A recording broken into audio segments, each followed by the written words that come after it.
At my mother-in-law's birthday dinner in Rome, my seat was missing. My husband chuckled, "Oops, guess we miscounted." As the family laughed, I calmly said, "Seems I'm not family," and walked out. 30 minutes later, they discovered I'd cancelled the entire event. Venue, catering, everything. Their faces turned ghostly white. "Seems I'm not family," I said, my voice steady despite the earthquake happening inside my chest. The words hung in the air of that exclusive Roman restaurant as 12 pairs of eyes stared back at me with expressions ranging from shock to poorly concealed satisfaction. My husband Sean's light chuckle as he'd said, "Oops, guess we miscounted," still echoed in my ears as I turned and walked away from the table where there was no chair for me. The humiliation burned through my veins as I exited the restaurant, but not a single tear fell. Instead, I felt an eerie calm take over as I pulled out my phone and opened the event management app I'd built my career on. I had 30 minutes before they'd realize what I was doing, and that was more than enough time. Before we begin, I want to take a moment to thank each of you for being part of this incredible journey. Sometimes the most powerful moments come when we finally recognize our worth. If you've ever felt like an outsider looking in, this story might resonate with you. Before we witness Anna's journey from Boston's premier event planner to a woman reclaiming her dignity in Rome, hit subscribe to join our community of readers who appreciate stories of self-discovery and unexpected strength. Now, let's step behind the curtain of a marriage built on appearances. My name is Anna Morgan Caldwell. 5 years ago, I was just Anna Morgan, the founder of Elite Affairs, Boston's most sought-after event planning company. I'd built my business from the ground up after putting myself through business school. Every elegant gala, every perfectly executed corporate gathering, every society wedding in Boston had my invisible fingerprints all over it. My reputation for discretion, attention to detail, and ability to pull off the impossible had made me the go-to planner for the city's elite.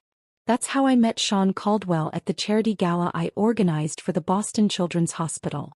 Tall, with perfectly coiffed dark hair and a smile that crinkled the corners of his eyes, Sean had the easy confidence of someone who'd never worried about money. He was charming in that practiced way of men born into privilege, but there was something genuine in his interest in my work. "So you're the wizard behind all this?" he'd asked, gesturing to the transformed ballroom of the Four Seasons. "My mother has been trying to figure out who to hire for her charity function next month. I think I just found her answer." One job led to another, and soon I was regularly planning events for the Caldwell family. The Caldwells were Boston aristocracy with old money that traced back to shipping and railroads. They had that particular brand of wealth that didn't need to show off. It was evident in the subtle quality of everything they owned, the ease with which they navigated their world.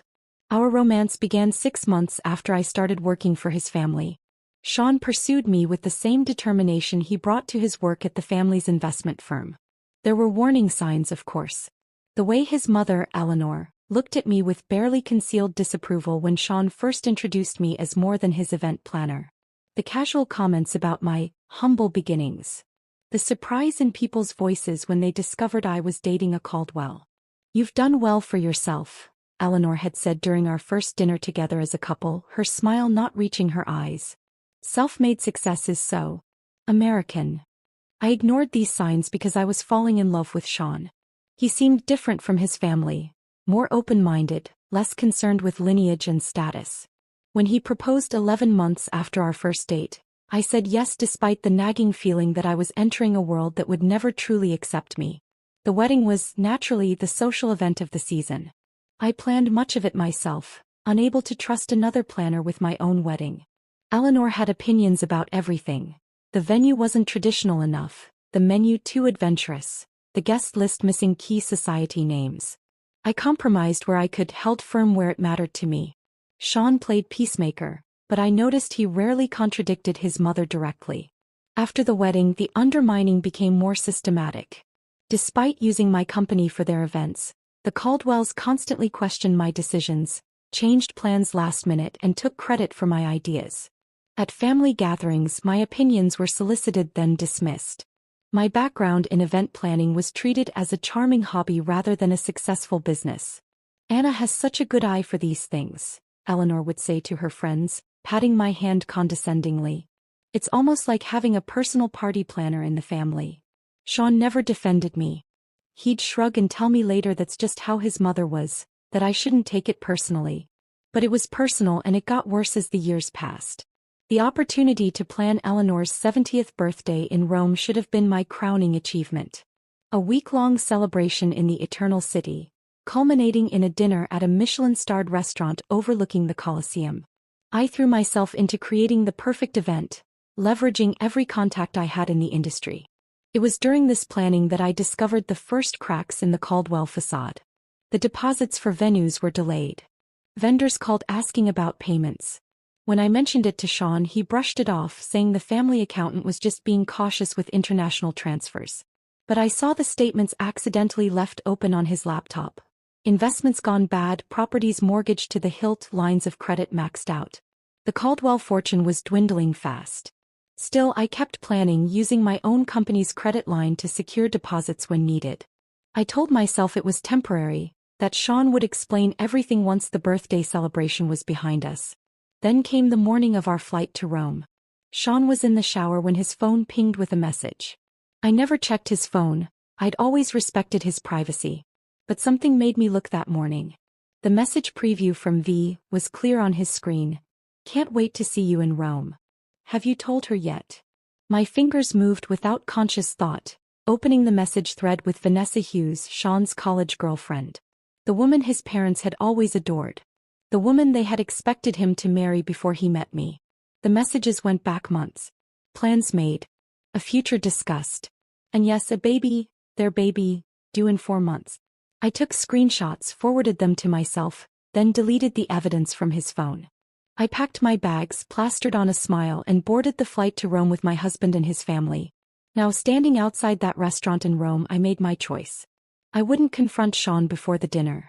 I would let events unfold. And when they did, I would be ready. Our flight landed at Fiumicino Airport just as the golden Italian sunset painted Rome's skyline. I'd arranged private transportation for the entire Caldwell entourage. Sean's parents Eleanor and Richard, his sister Melissa with her husband Grant, his brother Thomas with his wife Claire, and 2 sets of aunts and uncles. The convoy of sleek black Mercedes vans waiting at the terminal should have impressed them. Instead, Eleanor's first words stepping off the plane were, "I thought I'd specified the hotel cars, Anna. These seem rather generic." I bit my tongue as I had countless times before. The hotel had a scheduling issue. "These are actually from Lux Transport. They service most of the diplomats in Rome." My explanation fell on deaf ears as she was already discussing something with Richard, their heads bent together in that conspiratorial way that always excluded me. The Hotel de Russie welcomed us with the 5-star treatment I'd meticulously arranged. Champagne flowed in the private lounge while bellhops whisked away our luggage. I'd spent months securing the perfect accommodations, selecting suites with the best views, arranging welcome baskets filled with Italian delicacies, and planning personalized schedules for each family member. Eleanor barely glanced at her itinerary before setting it aside. "We'll just play it by ear," she said, waving away weeks of careful planning. "The family knows Rome quite well." Our suite was magnificent. A terrace overlooking the Spanish Steps, fresh flowers in every room, and a bottle of Sean's favorite Barolo breathing on the sideboard. But the moment we entered, Sean's phone buzzed and he stepped onto the terrace, speaking in hushed tones. "Work?" I asked when he returned. "Just some investment issues," he replied, not meeting my eyes. "Let's get ready for dinner." The welcome dinner I'd planned at a charming trattoria in Trastevere became the first clear sign of my exclusion. Somehow, the seating arrangement shifted just before we arrived, and I found myself at the far end of the table, separated from Sean by his cousin and aunt. Throughout the meal, inside jokes flew across the table, stories of previous family trips to Italy from which I'd been absent. When I attempted to join the conversation about the week's planned activities, Melissa interrupted. "Oh, Anna, we've actually decided to do some family shopping tomorrow instead of the Vatican tour." "Family shopping?" I asked. "You know," Eleanor interjected smoothly, "just some tradition we have." "You'd be bored, dear. Why don't you use the time to check on the birthday arrangements? That's your expertise after all." The pattern continued throughout the next few days. I'd wake to find Sean already gone, a hastily scribbled note about meeting his father for breakfast. The family would disappear for hours on impromptu excursions, that somehow everyone knew about except me. Whispered conversations in corners of the hotel lobby abruptly stopped when I approached. Dinner reservations mysteriously changed to accommodate old friends, who happened to be in Rome. Friends who looked at me with barely disguised curiosity, as if assessing how I was handling what was coming. On the third morning, opportunity presented itself when Sean rushed to meet his brother, leaving his briefcase unlocked. The documents inside confirmed my worst fears. Draft separation papers prepared by the Caldwell family attorney, dated 2 months earlier. A proposed settlement offering a pittance compared to what I was entitled to, and most damning, a script, an actual script outlining how Sean would announce our impending divorce at his mother's birthday dinner, presenting it as a mutual decision reached amicably. My hands trembled as I photographed each page with my phone. There it was in black and white, the perfect stage-managed exit of the unsuitable wife, timed for maximum public impact yet minimum social embarrassment for the Caldwells. Eleanor's birthday wasn't just a celebration. It was to be my funeral as a Caldwell. Instead of confronting Sean, I channeled my anger into methodical documentation. Each day I made excuses to return to our suite alone, searching for more evidence. I found bank statements showing massive withdrawals to offshore accounts. Email printouts discussing the liquidation of assets before the situation becomes public. A handwritten note from Eleanor to Sean. Once this unpleasantness with Anna is behind us, Vanessa will be welcomed back properly. My professional mask remained firmly in place as I continued overseeing the birthday preparations. I confirmed floral arrangements, met with the restaurant manager, approved the custom menu cards, all while collecting digital breadcrumbs of the Caldwell's financial house of cards. When anyone asked why I seemed distracted, I blamed last-minute event details. In reality, I was building my arsenal. The morning of Eleanor's birthday dawned bright and clear. I woke early, slipping out of bed without disturbing Sean. The day's schedule was packed: a private morning tour of the Borghese Gallery, lunch at a vineyard outside the city, then returning to the hotel to prepare for the evening's grand dinner. As the event planner, I needed to arrive at the restaurant early to ensure everything was perfect. I was in the hotel's business center, printing final confirmations, when I overheard Eleanor's voice from the adjacent concierge desk. The dividing wall was thin and her imperious tone carried clearly.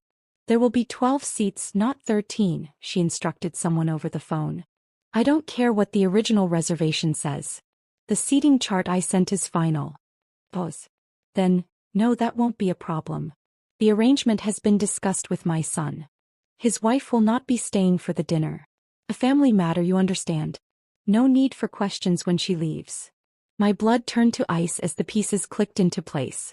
The missing seat wasn't an oversight or last-minute adjustment. It was the centerpiece of their plan. A public humiliation designed to make my exit look like my choice rather than their orchestration. I closed my laptop, gathered my papers, and walked to the elevator with measured steps. Inside, I pulled out my phone and began making a new set of arrangements. If the Caldwells wanted a memorable birthday dinner, I would ensure it was unforgettable. Just not in the way they had planned. I arrived at Aroma Restaurant an hour before the other guests, as any good event planner would. The rooftop venue offered a breathtaking panoramic view of the Colosseum, bathed in the amber glow of sunset.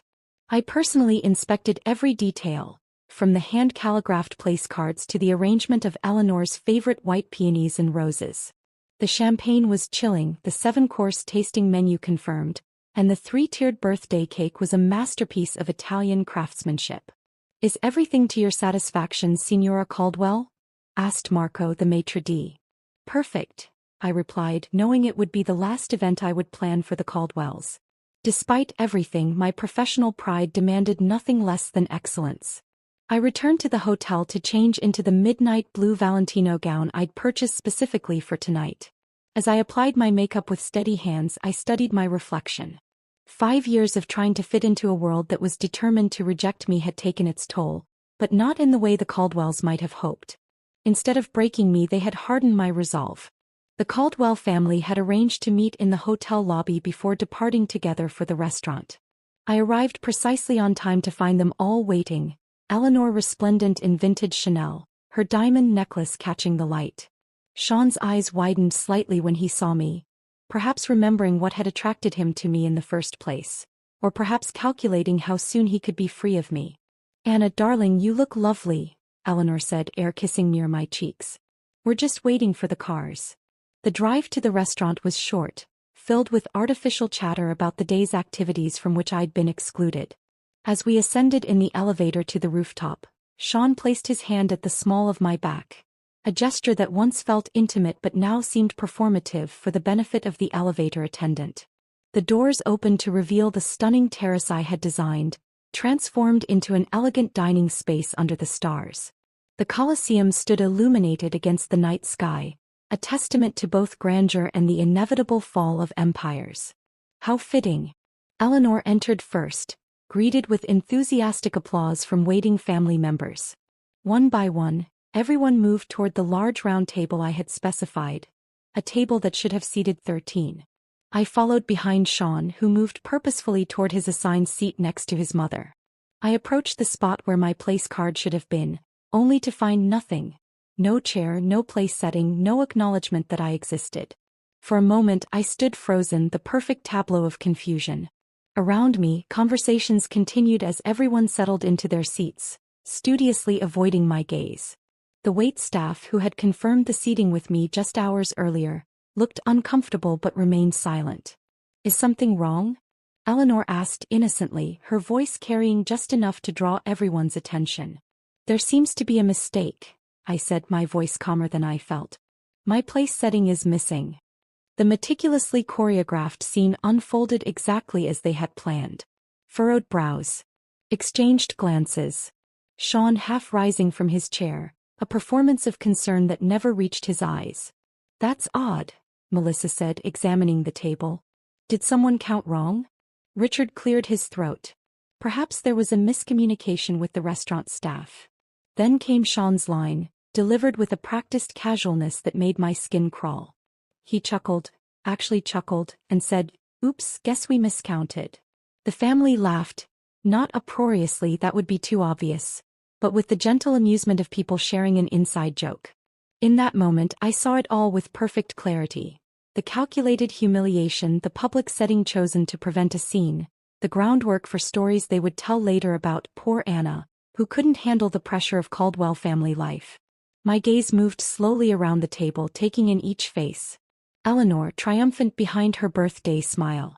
Richard, uncomfortable but complicit. Melissa and Thomas enjoying the spectacle. Their spouses, aware enough of the cruelty to look slightly ashamed but not enough to object. And Sean, my husband, the man who had once promised to stand by me against the world, watching me with detached curiosity, like a scientist observing an experiment. I could have created a scene. I could have demanded a chair, exposed their plan in front of the waitstaff, made the kind of public display that would live in family lore for generations. That's what they expected, what they had prepared for. Eleanor would comfort Sean over his unstable wife, and the divorce narrative would write itself. Instead, I straightened my shoulders, lifted my chin, and delivered the line that would begin my reclamation of power. "Seems I'm not family." 4 words. Simple. Devastating in their truth. The smiles faltered. Sean's expression shifted from smugness to uncertainty. I had departed from their script. "I'll see myself out," I added, turning away with the dignity that had been my armor throughout my marriage.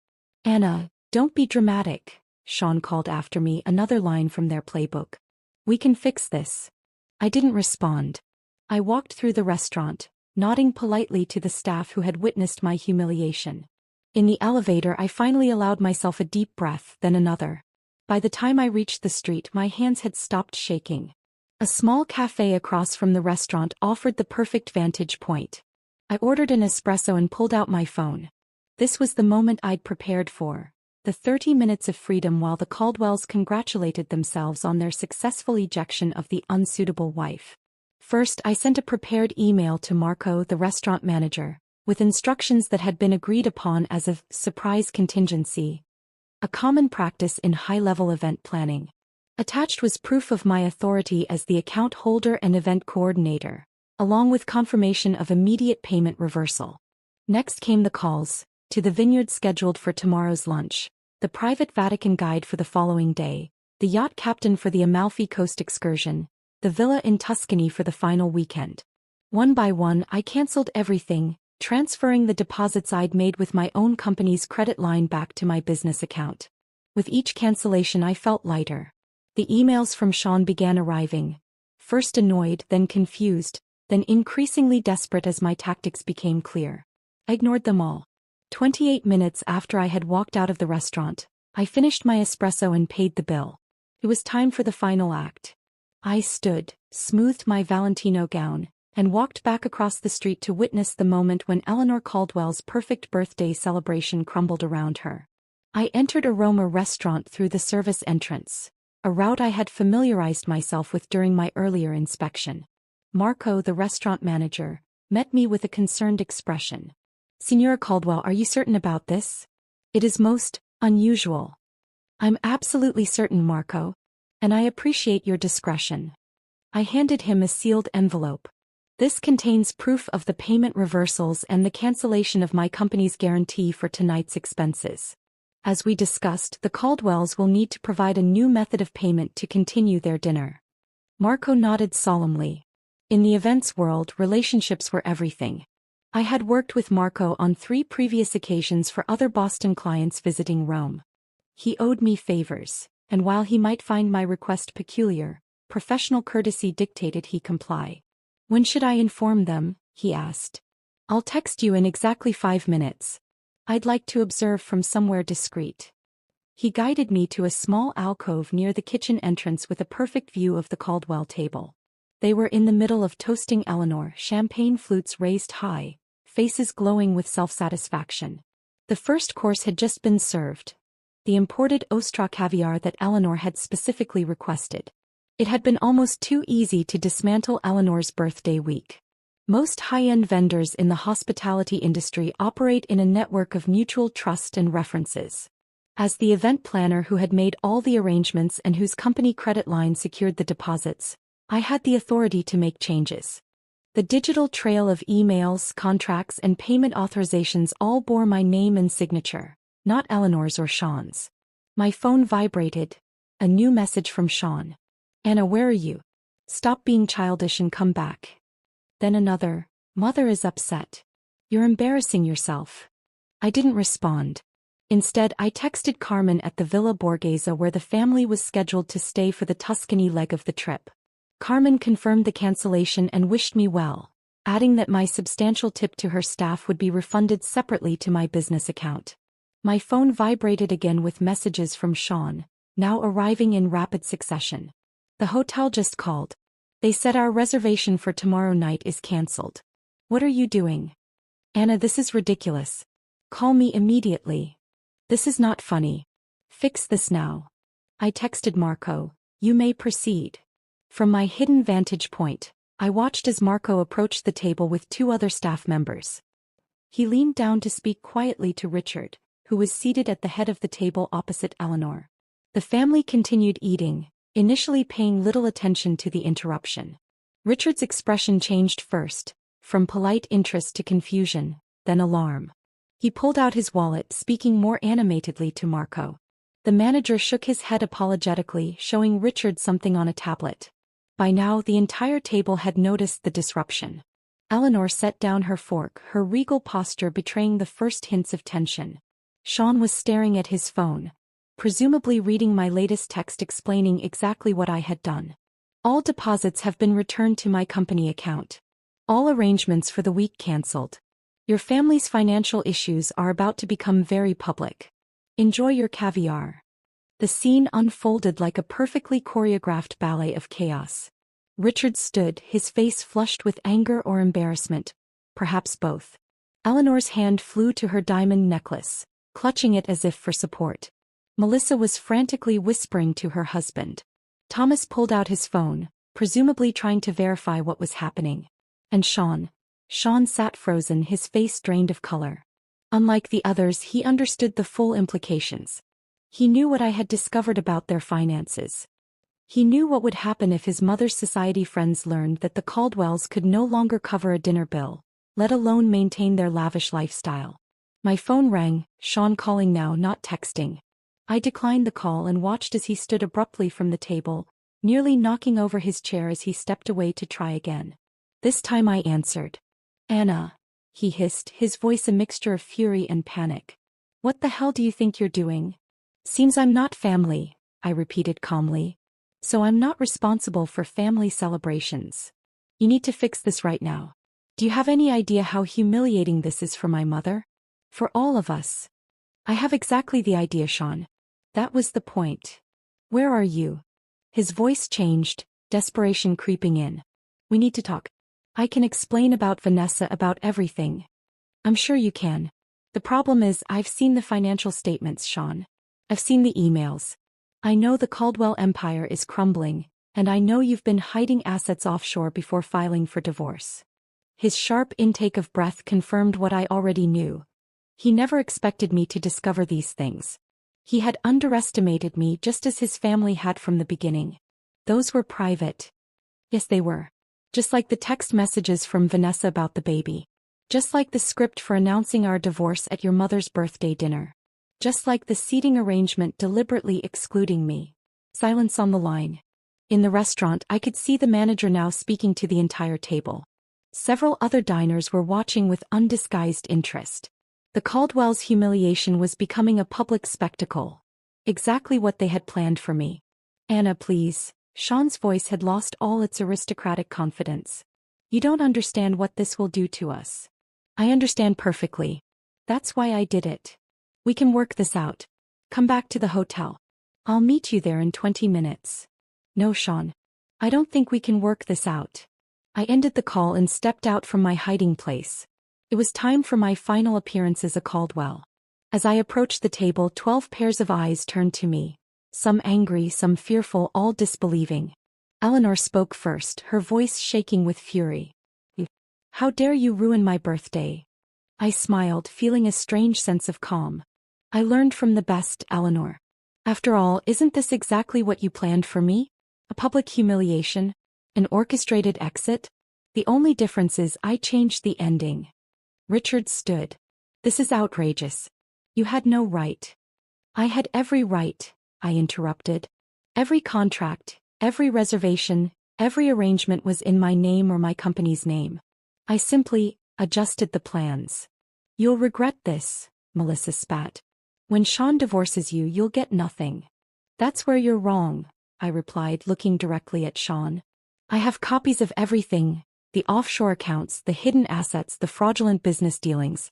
I'm sure the IRS will find it all fascinating reading. Their faces turned ghostly white as the implications sank in. In that moment I felt no triumph, no vindication. Only a profound sense of liberation as I turned and walked away from the Caldwell family for the last time. I left Italy the next morning, upgrading myself to first class on a direct flight to Boston using points I'd accumulated planning the Caldwell's previous vacations. The irony wasn't lost on me. Behind me I left a family in crisis, their carefully constructed facade crumbling in real time. Through the hotel concierge, I learned that the Caldwells had paid for their dinner with Eleanor's vintage Bulgari bracelet as collateral until a wire transfer could be arranged. By morning, word had spread through Rome's high-end hospitality network that the illustrious American family was having payment difficulties. The remaining vendors I hadn't personally canceled began requesting upfront payments rather than promises. My phone was flooded with messages, some threatening, others pleading. I read them during my layover in London, sipping Earl Grey tea in the British Airways lounge. Richard, this is actionable. Our lawyers will be in touch. Melissa, you've made the biggest mistake of your life. Thomas, did you really think you could humiliate our family without consequences? Eleanor's message was the most revealing. I always knew you were common. This vindictive display only proves what I've said from the beginning. But it was the succession of messages from Sean that told the real story of a family in freefall. First, you have no idea what you've done. My father had a minor heart episode. Is that what you wanted? Then, the Prescotts and Whitmores saw everything. Do you know what this means for our standing? Later, the hotel is demanding payment for the entire week up front. They say all guarantees have been cancelled. And finally, please Anna. I need to talk to you. It's about more than us now. I didn't respond to any of them. Instead, I forwarded the financial documents I'd gathered to my lawyer with instructions to hold them securely until needed. If the Caldwells pursued litigation, I would be prepared. When I arrived home to our Beacon Hill brownstone, I hired a moving company to pack my personal belongings. I took only what was unquestionably mine: clothes, jewelry I'd purchased myself, my collection of first edition books, and the artwork I'd acquired before our marriage. Everything else, including the wedding gifts and items purchased jointly, I left behind. I wanted nothing that could tie me to the Caldwells' web of deceit. 2 days later, the Boston Globe published a small item in their society section: Caldwell Investment Group faces inquiry. The article mentioned financial irregularities and questions from investors. While it didn't make front-page news, it was enough to send ripples through Boston's social circles. Sean appeared at my new apartment unannounced 1 week after I returned from Rome. He looked haggard, the polished veneer of privilege replaced by genuine desperation. "You need to come home," he said when I opened the door. "This has gone far enough. This isn't a negotiating tactic, Sean. This is divorce." He stepped inside without invitation, running his hands through his disheveled hair. "The SEC is looking into father's accounts. 2 board members have resigned. Mother had to cancel her charity gala because 3 major donors pulled out." "That sounds like a Caldwell family problem," I replied. "Not mine." "It's your problem if I go down with the ship," he countered. "We're still married. My debts are your debts." I allowed myself a small smile. "Not when I have proof that you deliberately excluded me from financial decisions and hid assets with the intent to defraud me in divorce proceedings. My lawyer assures me that's enough to protect me." His facade cracked completely then. Sean sank onto my couch, head in his hands. "I never wanted it to be like this." "What did you want, Sean? To marry me for my event planning skills? To use me to manage your social calendar while you reconnected with Vanessa? To discard me when I was no longer useful?" "It wasn't like that in the beginning," he said quietly. "I did love you. But not enough to stand up to your family. Not enough to be honest about your affair." I sat across from him, feeling strangely calm. "When is the baby due?" His head snapped up. "How did you?" 4 months according to the texts I saw. "Congratulations." A heavy silence fell between us. Outside, rain began to tap against the windows of my new apartment. Smaller than our brownstone, but mine alone. Paid for with the proceeds from a business I'd built without Caldwell money or connections. "I'll give you whatever you want," Sean finally said. "Just hand over those documents and sign an NDA. Name your price." That was the moment I realized the Caldwells still didn't understand me at all. After 5 years, they still saw me as someone who could be bought, someone motivated by the same material concerns that drove their existence. "I don't want your money, Sean. I want my freedom. I want the truth acknowledged." I stood up, indicating our conversation was ending. "The documents stay with my lawyer unless you try to drag me down with you. The divorce terms are simple. I walk away with what's mine, you with what's yours." "And Vanessa? The baby?" His voice was barely audible. "That's between you and your conscience. I hope you'll be a better husband to her than you were to me." After he left, I stood by the window watching the rain intensify. The scandal unfolded gradually over the following weeks. The Boston Globe ran a more extensive piece on the Caldwell Investment Group's financial irregularities. Longtime clients quietly withdrew their portfolios. Eleanor's position on 3 prestigious charity boards became emeritus rather than active. Vanessa's pregnancy became public knowledge when she was spotted at her obstetrician's office wearing an engagement ring. The timeline made it clear that their relationship had resumed long before our marriage ended. In Boston's high society, infidelity might be tolerated if discreet, but such blatant misconduct violated the unspoken code. My business thrived despite, or perhaps because of, the scandal. Clients who had once looked down on me now appreciated my discretion and integrity. The story that circulated wasn't about a woman scorned but about a professional who refused to be used and discarded. 6 months later, I received an invitation that made me laugh out loud when I opened it. A request to bid on planning Eleanor Caldwell's next charity event. Apparently, desperation had overcome pride. I declined politely, citing a full schedule. The divorce was finalized without drama.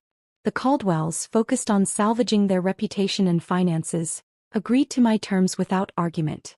Sean and Vanessa married quietly, their daughter born 2 weeks later. I sent no gift. On the 1-year anniversary of that night in Rome, I found myself planning another event in Italy. A celebrity wedding on the Amalfi Coast.